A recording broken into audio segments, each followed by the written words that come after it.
Ketua Dewan Komisioner Lembaga Penjamin Simpanan atau LPS, Purbaya Yudi Sadewa meminta masyarakat tidak terlalu pesimis menyikapi pertumbuhan ekonomi Indonesia pada awal 2025. Berdasarkan data Badan Pusat Statistik, pertumbuhan ekonomi Indonesia pada triwulan 1 2025 tercatat sebesar 4,87%.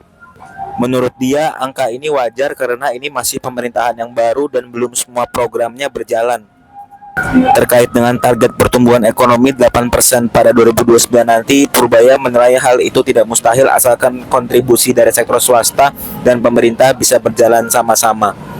Di triwulan pertama tahun ini kan memang pemerintah baru, belum semua programnya jalan. Mungkin baru mulai agak cepat di bulan Maret, Januari, Februari masih penyesuaian diri kan karena pemerintahnya baru.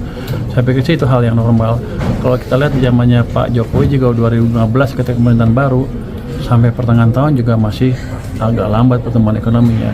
Tapi ketika pemerintahnya sudah mulai jalan, menteri-menteri sudah mulai menyesuaikan diri, mulailah itu program-program masuk ke perekonomian, uang masuk ke perekonomian dan ekonominya tumbuh lebih cepat.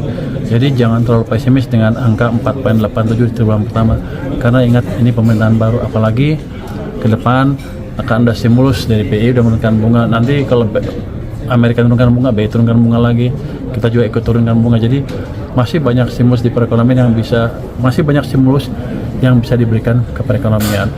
Kalau tumbuh 8% bisa apa enggak? Begini, 10 tahun pertama zaman Pak SBY kita didrive oleh private sector, kira-kira pemerintahnya kurang optimal.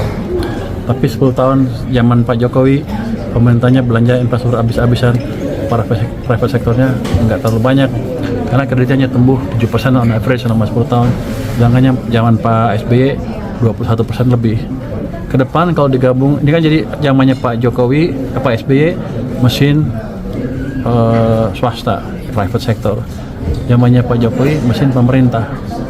Jadi selalu pincang salah satu aja yang jalan.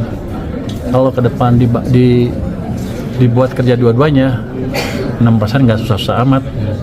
6,5% setelah 10.000 dalam keadaan sekarang, selama mesin dua-duanya jalan itu bisa dicapai dengan tidak terlalu sulit. 8 kalau diberesin yang lain, gangguan-gangguan diberesin masih bisa. Tapi itu pakai doa yang kuat juga kan. Tapi bukan nggak mungkin, karena kalau kita menjadi negara maju harus ada laju pertumbuhan double digit selama lebih dari 10 tahun. Kalau nggak ya kayak gini-gini aja, maju mundur dikit, maju dikit mundur dikit. Download Tribun X sekarang, menghadirkan lokal menjadi Indonesia.